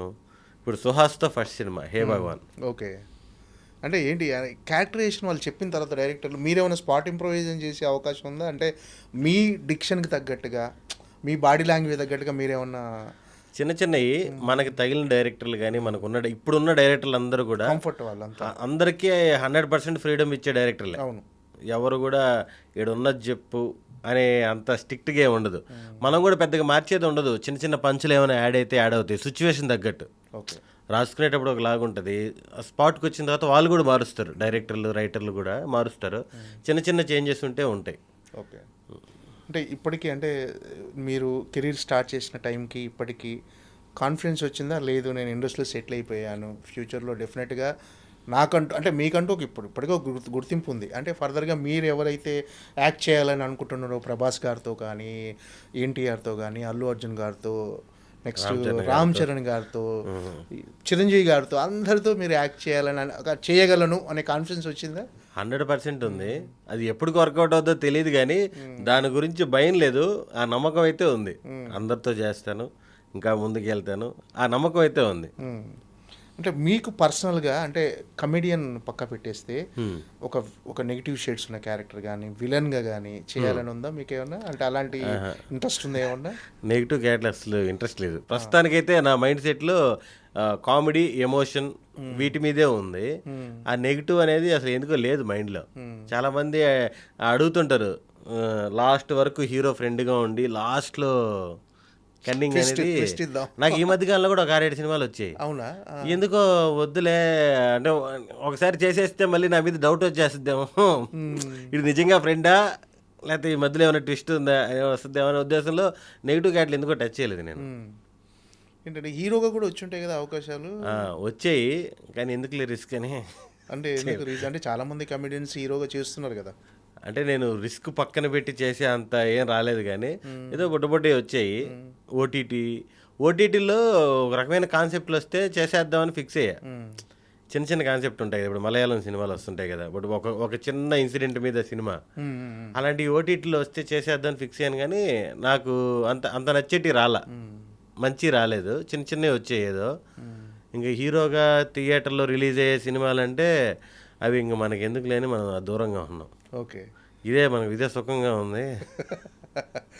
అంటే పర్టికులర్గా ఇలాంటి కామెడీ క్యారెక్టర్స్ చేయాలి అనే ఏదైనా ఉందా మీకు ఇప్పటివరకు చేసిన? ఇప్పుడు 100% సినిమాలో ఇంపార్టెన్స్ ఉన్న స్పెషల్ క్యారెక్టర్లు ఉంటాయి కదా, సపరేట్గా వచ్చేటి, అవన్నీ చేయాలని ఇంట్రెస్ట్ ఉంది. ఈ ప్రాసెస్లో ఒక్కొక్కటి తగులుతుంది. ఇప్పుడు చేశాను కదా, ఇప్పుడు జనవరిలో శర్వా గారి సినిమా రిలీజ్ అయింది, నారీ నారీ నడుమురారి. ఇప్పుడు ఫిబ్రవరిలో హే భగవాన్, ఇది కూడా సాలిడ్ క్యారెక్టర్. మళ్ళీ విష్ణు గారి సినిమా ఒకటి వస్తుంది, ఇంకా అనౌన్స్ చేయలేదు అది. నాకు తెలిసి ఇంకొక 1 monthలో గోదావరి గట్టుపైన అని ఇంకో సినిమా వస్తుంది. అన్నిట్లో సాలిడ్ క్యారెక్టర్లు. ఈ సంవత్సరం కలిసి వస్తుందేమో చూడాలి విపరీతంగా. అంటే నమ్ముతారా మీరు? అంటే టాలెంట్తో పాటు కొంచెం మనకు ఫేట్, అదృష్టం ఇలా కలిసి రావాలి, అన్నీ కలిసి రావాలి. 100% అన్నీ కలిసి రావాలి. ఇప్పుడు మీకు ఇందాక చెప్తున్నాను కదా, మనం నచ్చాలి, ఎక్కడో స్క్రీన్ మీద మనం ఆనాలి, అదొకటి కూడా ఉంది. ఇప్పుడు మనకంటే టాలెంట్ ఉండేవాళ్ళు చాలామంది ఉన్నారు బయట. ఒకరు దీనికే సెట్ అవుతారని నేను లేదు. ఒకడు హీరోగానే చేయొచ్చు, కమెడీనిగా చేయొచ్చు, వీళ్ళకి ఏదైనా చేయొచ్చు. ఎంత యాక్టింగ్ ఉన్నా సరే అదృష్టం అయితే కలిసి రావాలని అనుకుంటున్నా. మరి కనపడదు కాబట్టి నేను అనుకోవడం అంతే. ఏంటంటే మీరు మ్యారేజ్ లవ్ మ్యారేజా? మీరు లేదు, అరేంజ్ మ్యారేజ్. ఏంటి ఇంట్లో సజెషన్స్ ఇస్తుంటారా ఏదైనా కెరీర్ గురించి కానీ, క్యారెక్టర్స్ గురించి కానీ, చూసిన దానికి రెస్పాన్స్? వాళ్ళకి ఏం లేదు, నైట్ గబాన్ వస్తే చాలు ఇంటికి, అంతే. నువ్వు ఏమైనా చేసుకో, ఎక్కువ లేట్ చేయకుండా టయానికి ఇంటికి వచ్చేసి అంటారు అంతే తప్ప. వాళ్ళకి మా వైఫ్ వీళ్ళు ఏంటంటే పెళ్ళికి ముందు 2 సినిమాలు చూస్తుంటుంది మహా అంటే, 2-3 సినిమాలు. మామూలుగా సినిమా చాలా తక్కువ. ఓకే. ఏదో టీవీలో చూసుకోవడం తప్ప థియేటర్కి వెళ్ళి 2-3 సినిమాలు చూస్తుంటారు అంతే. చాలా సినిమాలు చాలా తక్కువ. నా పెళ్ళి అయిపోయిన తర్వాత ఫస్ట్ సంవత్సరమే 70 సినిమాలు చూసింది. అంటే మనకి ఇంకేం పని ఉంటుంది, షూటింగ్ లేకపోతే ఇదే కదా. సినిమా నాలెడ్జ్ తక్కువే. మ్యారేజ్ అయిన తర్వాత సినిమాలు ఎక్కువ చూస్తున్నారు. ఓకే. అంటే మీకు చెప్తుంటారా సజెషన్ బాగా చేసావు ఇలాంటి బాగా చేస్తే చెప్తుంటారు. బాగా చేయకపోతే అదే మంచి రోజులు పెద్ద రోజులు అయితే చెప్తుంటారు, సోషల్ మీడియాలో పెడుతుంటారు స్టేటస్లు అవి ఇవి. ఓకే, అంటే ఎర్లీ మ్యారేజా మీది? ఎర్లీ మ్యారేజ్ అంటే 2000, నాకు 26 ఇయర్స్ ఉన్నప్పుడు మ్యారేజ్ అయిపోయింది. ఎందుకంటే వీడు ఇండస్ట్రీకి వెళ్తున్నాడు ఆ భయంతోనే చేసేసారు, ఫోర్స్ కాదు కానీ చెప్పే చేశారు. ఇండస్ట్రీకి వెళ్తే ఎలా ఉంటుందో పరిస్థితి తెలియదు. స్టార్టింగ్లో చాలా భయం. ఇందాక ఇన్సిడెంట్లు చెప్పాను కదా, మన హీరో దగ్గర గారి ఇన్సిడెంట్ అవ్వచ్చు, ఆ తర్వాత అవకాశాలు వస్తాయో రావో, తర్వాత ఇదే కరెక్ట్గా నేను వచ్చే టైంకి అవన్నీ ఉన్నాయి ఇబ్బందులన్నీ. ఇంకోటి ఏంటంటే మనకి స్టార్టింగ్ రాగానే డబ్బులు రావు కదా. ఇప్పుడు సంవత్సరానికి 4 సినిమాలు చేస్తే 4 సినిమాలకి ఎంత డబ్బులు వస్తాయి? ఇంటి రెంట్లు కూడా కట్టలేం. చాలా ఆ క్రూషియల్ పీరియడ్లోనే ఉంటుంది. దాంట్లో మన ఇంట్లో డబ్బులు అడిగామంటే ఎక్కడో తెలియకుండా వద్దు వచ్చే అంటారు కదా. ఆ టైంలో స్టార్టింగ్ స్టేజ్లోనే మ్యారేజ్ అయిపోయింది. ఓకే, ఫైనాన్షియల్ అంత సెట్ అయినట్టయినా అంత మన ఇండస్ట్రీలో ఫైనాన్షియల్ సెటిల్మెంట్ అనేది ఎప్పటికీ జరగదు. సెటిల్మెంట్ కాదు, ఫైనాన్షియల్గా హ్యాపీ లివింగ్, హ్యాపీ గోయింగ్. ప్రస్తుతానికి లైఫ్ అయితే హ్యాపీగా ఉంది, దాని గురించి అయితే డోకా లేదు. సెటిల్మెంట్ అనేది నాకు తెలిసి ఇండస్ట్రీలో ఎవరికి ఉండదేమో, అందరికీ అప్పుడప్పుడే అందంగా కలగా అప్పుడప్పటికే జరుగుతుంటుంది బండి. ఫ్యూచర్ ఏంటి అనేది తెలియదు. అంటే మీకు బాగా మొహమాటం అనుకుంటే రెమ్యునేషన్స్ విషయంలో కానీ చాలా, అంటే మీరు అడగడానికి ఇబ్బంది పడతారేమో అనిపిస్తుంది.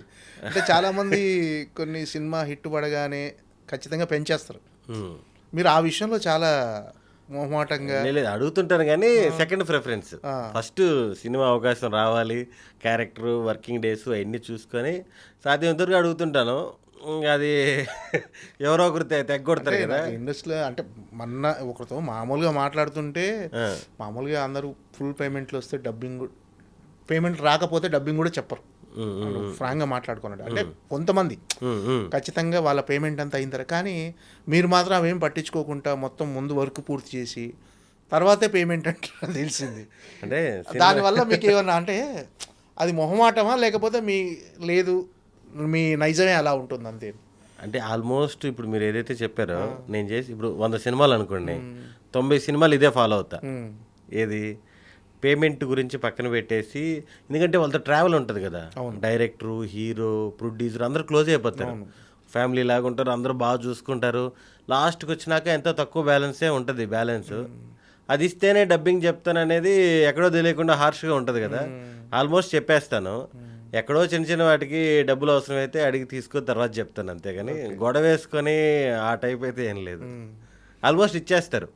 ఎక్కడో కొన్ని మిస్ఫేర్లు అయి ఉన్నాయి బ్యాలెన్స్లు, అదో సినిమా 3 లక్షలు, ఇదో సినిమా 2 లక్షలు, అటు ఒక లిస్ట్ ఉంది. అంటే మామూలుగా కొంతమంది హీరోలకు కొంతమంది కమెడియన్స్ ఎక్కువ క్లోజ్ ఉంటారు. అంటే కమెడియన్స్ అంటే రెగ్యులర్గా వాళ్ళ సినిమాల్లో కనిపిస్తుంటారు. అలా మీరు ఎక్కువ అంటే ఏ హీరోలతో ఎక్కువ క్లోజ్ అయ్యి వాళ్ళతో ట్రావెల్ చేయాలనుకున్నాను, వాళ్ళతో అంటే ఎవరితో ఎక్కువ ఉంది మీకు ట్రావెల్? అసలు ఏ హీరోతో ఎక్కువ ఉంది ఇప్పుడు ఒకరితో ఎక్కువ ఉంది, ఒకరు తక్కువ చెప్పలేం, కానీ చేసిన అందరితో ఉండుంటుంది, అందరితో ట్రావెల్ ఉంది. ఇప్పుడు ఎందుకు, ఇప్పుడు సామాజికవర్గం నుంచి శ్రీ విష్ణు గారితో సినిమాలు చేస్తున్నా, అన్ని సినిమాల్లో చేస్తున్నా ఆల్మోస్ట్. అంటే ఆయన చేసే సినిమాల్లో ఏమాత్రం అవకాశం ఉన్నా సరే ఫస్ట్ ప్రిఫరెన్స్ నాకు చెప్తారు, నీకు ఈ క్యారెక్టర్ సెట్ అవుద్దురా అని చెప్తారు. ఇప్పుడు శర్వ గారితో 6 సినిమాలు చేశాను, మీకు ఇందాక చెప్పాను, నారితో కలిపి. నాని గారితో 3 సినిమాలు, నాని గారే రెఫర్ చేశారు, నిన్ను కోరి, కృష్ణార్జున, ఎంసీఏ. అలా నితిన్ గారితో తక్కువే, లైలో 1 డే చేశాను, ఆ తర్వాత భీష్మలో చేశాను. శౌర్య గారితో 2 సినిమాలు, చాలో మనం ఇంకోటి రిలీజ్ అవ్వలేదు. అలా అందరు హీరోలతో రిపీట్గా చేస్తున్నా, సాయిధరం తేజ్ గారితోనూ అందరితో చేస్తున్నాను. సంతోష్ శోభన్తో 4-5 సినిమాలు, సుహాస్ది ఫస్ట్ సినిమా, ఇప్పుడు సుమంత్ ప్రభాస్ది ఒకటి చేస్తాను. అట్లా అందరు హీరోలతో ర్యాపో ఉంది, మంచి రిలేషన్ ఉంది మనకి. మీకు ఇందాక చెప్పినట్టు నేను వెళ్ళి నా పని నేను చేసుకుని వచ్చేస్తాను కాబట్టి ఏమాత్రం స్కోప్ ఉన్నా సరే మనకు చెప్తారు అందరు హీరోలు. ఇప్పుడు నెల్లూరులో ఏంటి, మన నెల్లూరు పెద్దారెడ్డి అయినా వెళ్ళగానే ఫ్రెండ్స్ అంతా ఇప్పుడు రిసీవింగ్ ఎలా ఉంటుంది నెల్లూరుకి వెళ్ళగానే? నెల్లూరులో చాలా పాజిటివ్. నెల్లూరు ఏంటి, అన్ని ఊర్లో చాలా పాజిటివ్గా ఉంటుంది. నెల్లూరు ఫ్రెండ్స్ మీరు అనేది ఫ్రెండ్స్లో అరే మనోడు అది 100% ఉంటుంది. నాకు ఎక్కడో తెలియకుండా ఇండస్ట్రీలో సగం మంది నా పేరే నెల్లూరు సుదర్శన్. ఓకే, ఇంకో సుదర్శన్ ఉన్నారు కదా, అవును, గుండు సుదర్శన్ అంటారు కదా. నాకు ఎక్కడో తెలియకుండా కొంచెం సీనియర్ ఆర్టిస్టులు కన్ఫ్యూజ్ అయ్యేవాళ్ళు. స్టార్టింగ్లో అవును, కొంతమంది కన్ఫ్యూజన్ సుదర్శన్ అని కొట్టేసరికి ఆయన వస్తారని. అదే కాక ఇప్పుడు నాకు ఇంకో టార్చర్ ఏంటంటే ఇంకో సుదర్శన్ ఉన్నాడంట, ఇంకో బెంగాలీయో మరాఠీయో ఎవరో. ఓకే. బుక్ మై షోలో పాపం ఫోటో పెడదామన్న ప్రతిసారి అతను వచ్చేస్తున్నాడు. ఓకే. ఎవరో పెద్ద ఆయన సుదర్శన్ కొట్టగానే ఆయన ఫోటో పడిపోతుంది. అందుకే సినిమా రిలీజ్ అంటే బుక్ మై షోలో పెడతారు కదా, అవును, నా ఫోటో వచ్చేటానికి ఆయన ఫోటో వచ్చేస్తుంటుంది. అది ఎట్ట మార్చాలో తెలియదు. నెల్లూరుకు పోయినప్పుడు కానీ, నా సినిమాలు రిలీజ్ అయినప్పుడు కానీ నా ఫ్రెండ్స్ అందరూ బాగా సపోర్ట్ చేస్తారు. అక్కడ సునీల్ అని ఈవెంట్ మేనేజ్మెంట్ చేస్తుంటాడు నా ఫ్రెండ్. ఓకే. నా ప్రతి సినిమాకి బ్యానర్లు కానీ, ఇప్పుడు ఏ సినిమా రిలీజ్ అవుతున్నా సరే నాకు తెలిసిన ప్రొడ్యూసర్లు హీరోలు ఫస్ట్ ఒక ప్రీమియర్ షోకి టికెట్లు అన్నీ నాకు ఇచ్చేస్తారు. ఒక 600 టికెట్లు అలా ఇచ్చేస్తారు. ఫ్రెండ్స్, వాళ్ళ ఫ్రెండ్స్, కాలేజీ వాళ్ళు, ఇన్ఫ్లుయెన్సర్స్, మీడియా వాళ్ళు. నెల్లూరు వరకు ఒక షో ఆల్మోస్ట్ నేను యాక్ట్ చేసి రిలీజ్ అయిన సినిమాల్లో ఒక 50% సినిమాలు నాకు ఇస్తారు. సామజవరం కానీ, రీసెంట్గా రిలీజ్ అయిన సినిమాలు కానీ, అవన్నీ నేను ఫ్రెండ్స్ అందరికి ఇచ్చి ఒక షో వేస్తారు, అందరూ ఎంజాయ్ చేస్తారు. నెల్లూరు వరకు చేస్తుంటుంది. ఓకే. అంటే ఇక చిన్నప్పటి నుంచి మీ మీద ఎలాంటి స్ట్రెస్ పెట్టకుండా హ్యాపీగా చదువుకుంటే ఎంత వస్తుందో అంత చదువుకో, ఎంత ఉంటే అంత నచ్చినట్లు ఉండని చెప్పిన అమ్మ నాన్న ఇప్పుడు మీరు పొజిషన్ చూసి హ్యాపీగా ఫీల్ అవుతున్నారా? మా వాడు సెటిల్ అయిపోయాడు హ్యాపీ? చాలా హ్యాపీగా ఫీల్ అవుతుంటారు వాళ్ళు. మా గురించి ఫుల్ హ్యాపీ.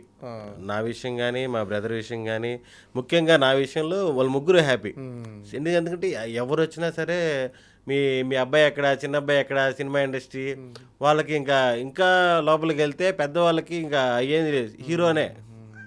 సినిమా ఇండస్ట్రీలో ఏం పని చేస్తున్నా ఏడి ఆ సినిమా హీరో ఏడి ఆ టైప్లో ఉంటారు. పాపం వాళ్ళకి ఇంకో టార్చర్ ఏంటంటే మన సినిమా న్యూస్లు ఇంకో రకంగా వెళ్తుంటాయి రీల్స్లో. సినిమాకి ₹1,00,00,000 ఇస్తారంటగా. నువ్వు మాకు చెప్పట్లేవే వాళ్ళు. మా ఇంట్లో వాళ్ళకి ఏముండదు డౌట్లు. వాళ్ళు వచ్చిన వాళ్ళందరూ అడుగుతూ ఉంటారు మా నాన్న ఇదని. సినిమా ఇండస్ట్రీలో విపరీతంగా సంపాదిస్తుంటారు, మీకు తెలియదు. ఇక్కడ కష్టాలు తెలియదు కదా, మా పేరెంట్స్కి తెలుసు ఇక్కడ ప్రాబ్లమ్స్. ఒక సినిమా వస్తే ఎంత వస్తుంది, ఆ సినిమా తర్వాత గ్యాప్ వస్తే 4 నెలలు 5 నెలలు గ్యాప్ ఉంటారు. ఈ పరిస్థితులన్నీ మా బ్రదర్కి, ఫాదర్కి, మదర్కి తెలుసు. మొన్న పండగకి వెళ్ళినప్పుడు కూడా ఎవరో అంటున్నారు, వారికి ఏమో బీభత్సంగా సంపాదిస్తున్నారు వాళ్ళు, మామూలుగా కాదు అసలుకి సినిమా ఇండస్ట్రీలో కోట్లు. ఓకే. అదొకటి ప్రాబ్లం తప్ప మిగతా అంతా హ్యాపీ ఇంట్లో. ఓకే. ఆఖరికి సుమా ప్రోగ్రామ్ ఉంటుంది కదా, క్యాస్ట్ ప్రోగ్రామ్ సుమా గారిది. అవును. దాంట్లో నేను ఒక 5-6 సార్లు వెళ్ళా. పోయిన ప్రతిసారి ఒక 70 లక్షలు 80 లక్షలు గెలుచుకున్నాను నేను తీసుకోగానే. సుదర్శన్ చెప్పు ఇప్పుడు ఈ 70 లక్షలతో ఏం చేస్తావు నువ్వు అంటే, నేను అక్కడ ఏదో సరదాగా ఫ్లాట్ కొంటున్నాం అవి కొంటున్నాం అని చెప్పా. ఇంకంతే. చాలామందికి పాపం తెలియదు కదా, ఊర్లలో ఉండే వాళ్ళకి కొంతమందికి నిజంగానే డబ్బులేమో అంటారు. ఇప్పుడు 5 సార్లు పోయాడు, దగ్గర 3.5 కోట్లు 4 కోట్లు దాకా ఏం చేశాడు ఇంకా అలా ఉంటుంది. ఓకే. అంటే హే భగవాన్ విషయానికి వస్తే ఏంటి ఇందులో మీ క్యారెక్టరైజేషన్ ఇప్పటి వరకు చేసిన సినిమాలతో పోల్చుకుంటే ఎలా ఉండబోతుంది క్యారెక్టరైజేషన్? ఇది యాక్చువల్గా ఒక డిఫరెంట్ బిజినెస్ పరిస్థితులు, రియల్ స్టోరీ లాంటిది. హీరో పక్కన సపోర్ట్ చేస్తూ out and out comedy entertainer, full entertainer. Hero బాధల్లోనూ, టెన్షన్లోనూ, హ్యాపీలో అన్నిట్లో ఒక పక్కన ఒక ఫ్రెండ్ ఉంటాడు కదా, అన్నిటికీ ఈడు ఉంటాడు. అలాగా సుహాస్ పక్కన through out fun character. Okay. ఈ సినిమాలో సుహాస్ కూడా త్రూ అవుట్ ఫన్ క్యారెక్టర్. మనం మాట్లాడుతున్నప్పుడు ఈ సినిమాలో నేను కూడా కామెడీ చేశాను అని చెప్తే మీరు ఏంటి మరి నేను నరేష్ గారు ఎగ్జిక్యూటివ్ ప్రొడ్యూసర్ సినిమా వర్క్నే అంటే మనోడంటే నాతో పాటు క్యారెక్టర్లు కూడా చేశాడు అంటే పేరు పెట్టి పిలవగలిగే అంత చనువు ఉంది కాబట్టి ఏదో సరదా జోకులు వేద్దాంలే అని ఫిక్స్ అయ్యి నీ ఇష్టం ఏదైనా వేసి ఏముంది ఏమనుకుంటారు. మన సుహాస్ అయితే ఏమనుకోడు, మేము క్యాజువల్గా బయట ఇలాగే మాట్లాడుకుంటాం కాబట్టి.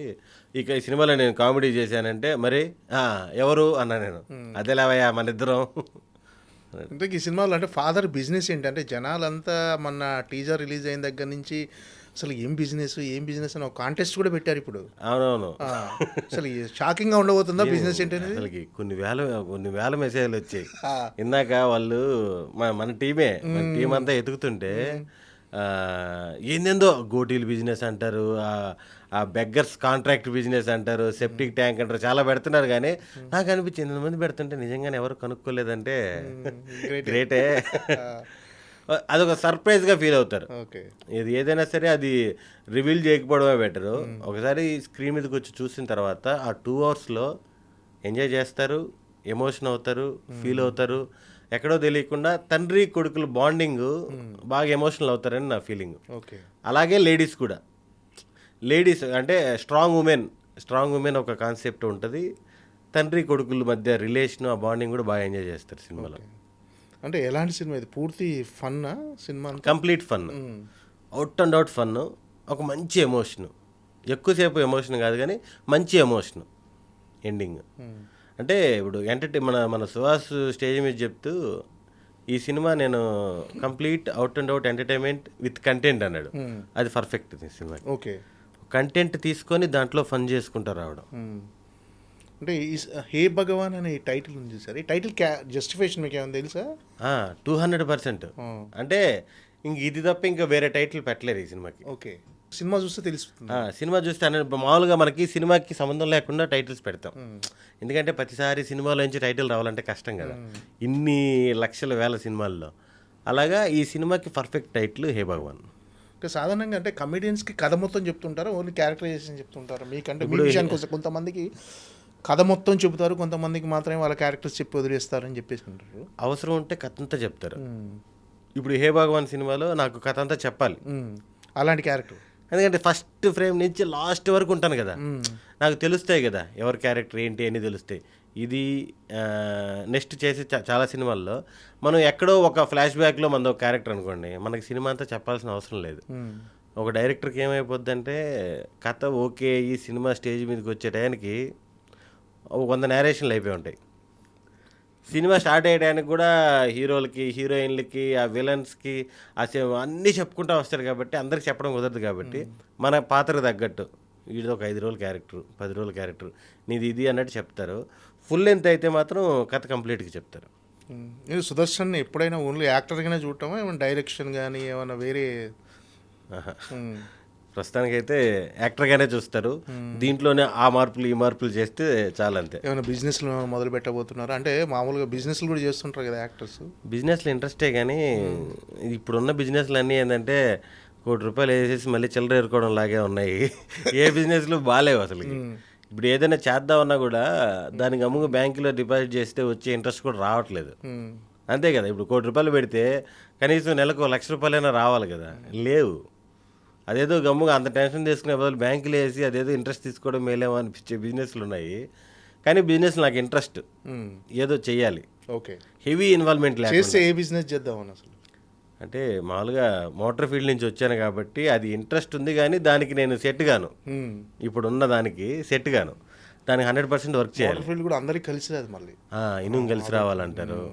రెస్టారెంట్స్ బిజినెస్ కానీ, ఈ రెస్టారెంట్ అంటే కంప్లీట్ రెస్టారెంట్, లేదంటే ఫుడ్ కోర్ట్లు కానీ ఏదైనా ట్రై చేయాలి ఫ్యూచర్లో. సినిమా ఇండస్ట్రీలో కూడా క్యారవాన్లు, డబ్బింగ్ స్టూడియోలు అయ్యి అనుకున్నాను, కానీ అప్పుడు స్టార్టింగ్లో ఏదో ఒకటి మనం ఇక్కడే ఉంటున్నాం కదా అని అన్నీ హెడ్డేకే. ఫ్యూచర్లో అంటే ఏ సినిమాలు చూస్తున్నాయి పెద్దవి కానీ అన్ని? ఎన్ని సినిమాలు ఉన్నాయి ఇప్పుడు చేతిలో? బిజీయా మొత్తం? బిజీయే. ఇప్పుడు శ్రీవిష్ణు గారిది కామిరేడ్కి వెళ్ళని షూటింగ్ జరుగుతూ ఉంది. కొన్ని సినిమాలు జరుగుతూ ఉన్నాయి, పేర్లు పెట్టలేదు కానీ రివీల్ చేయకూడదు, జరుగుతూ ఉన్నాయి. ఏంటంటే ఫ్యూచర్ ప్లానింగ్స్ ఏంటి? ఎలా గో విత్ ఫ్లోనా ఏమన్నా? ప్రస్తుతానికైతే గో విత్ ఫ్లోనే. సినిమాలు పడుతున్నాయి. 2026లో చాలా సినిమాలు ఉన్నాయి మనకి రిలీజులు. దగ్గర 10-15 సినిమాలు రిలీజులుగా ఉన్నాయి 26లో. అంటే కొన్ని జరుగుతున్నాయి, కొన్ని అయిపోయినాయి. ఇవన్నీ కూడా 2026లో రిలీజ్ అయ్యే సినిమాలు అన్నీ కూడా మంచి సినిమాలు. ఇవి డిసైడ్ చేస్తే ఏమో అని అనుకుంటున్నా. ఓకే, ఫేట్ మారిపోద్ది 2026. ఎంతో కొంత లైఫ్ ముందుకు వెళ్తుంటే కొంచెం ఎనర్జీ వస్తుంటుంది కదా, అది. వచ్చిన సినిమాలను చేస్తూ వెళ్ళిపోవటమేనా, లేకపోతే రిజెక్ట్ చేసే పొజిషన్కి వచ్చినట్టేనా? అంటే సున్నితంగా ఇది నాకు సరిపోదు, రిజెక్ట్ చేసేది అంటే సరిపోదు ఆ టైప్. ఓకే, అంటే సున్నితంగానే అనేది? సున్నితంగానే.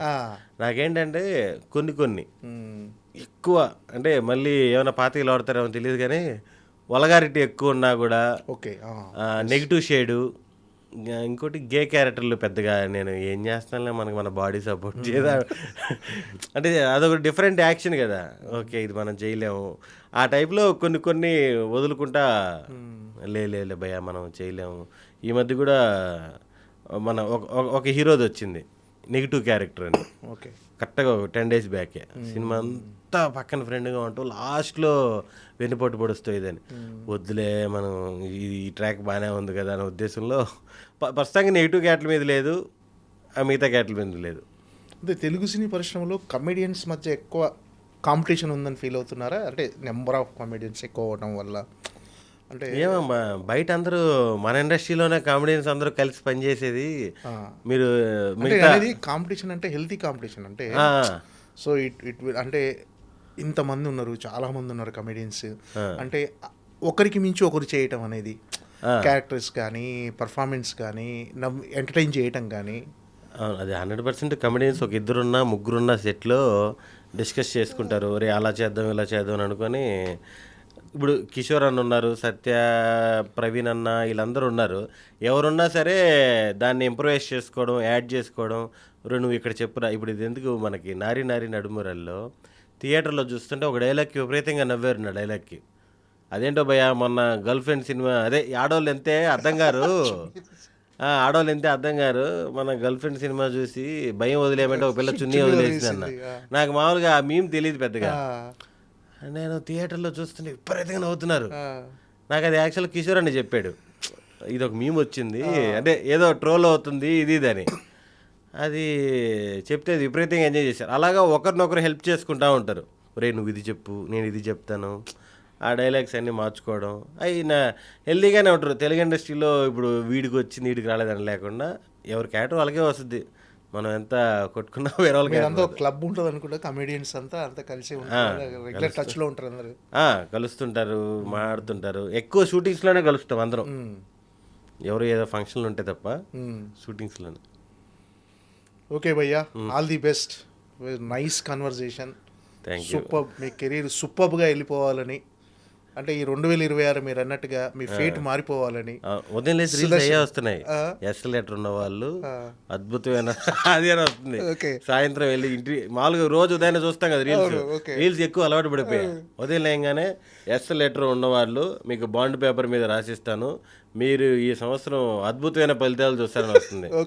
పనులన్నీ చూసుకుని ఇంటికి వెళ్ళిపోతాం కదా సాయంత్రం.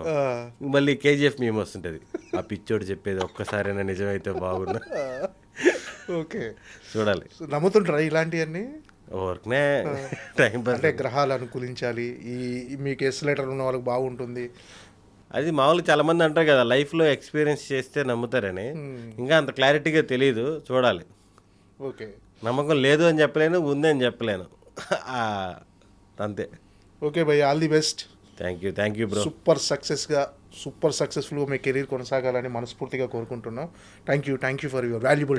థ్యాంక్ యూ బ్రో, ఇన్వైట్ చేసినందుకు థ్యాంక్ యూ.